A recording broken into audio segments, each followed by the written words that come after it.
Hey, I'm Dana, and I'm an art director.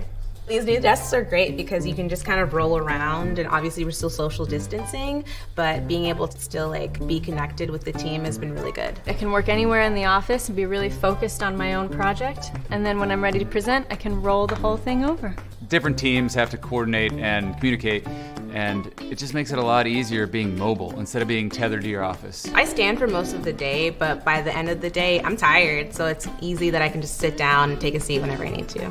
Being able to wheel these things around, sometimes we have races, I'm not gonna lie. I drink coffee all day, every day, so having a cup holder so I can have it and I can roll around with my cup of coffee is honestly the best thing for me. We're just rolling with the punches, and so far we've found a way to just keep rolling.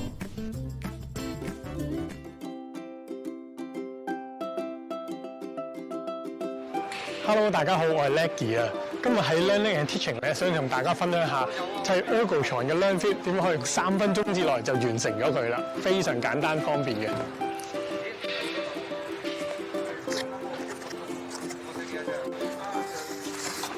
咁打開個盒咧，基本上所有嘅零件咧都已經齊晒㗎啦。咁我咧攞出嚟俾大家睇下先。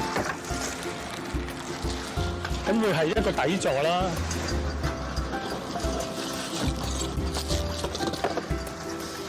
一支柱，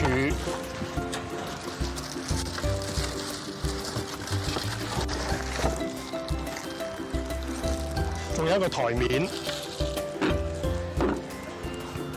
咁而家咧就將呢個 Ergotron 嘅 Learnfit 咧組合埋一齊。咁咧嗰個步驟都非常之簡單嘅啫。底座啦，加呢個柱咧，咁呢條柱攝入呢個窿嗰度咧，睇唔到箭嘴咧，咁就正確㗎啦。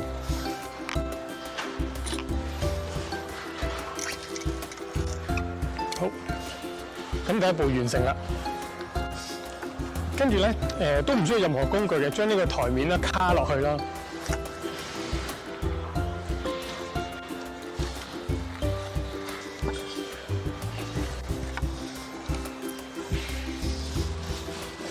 係啦，咁而家就完成咗啦，成個組合嘅過程。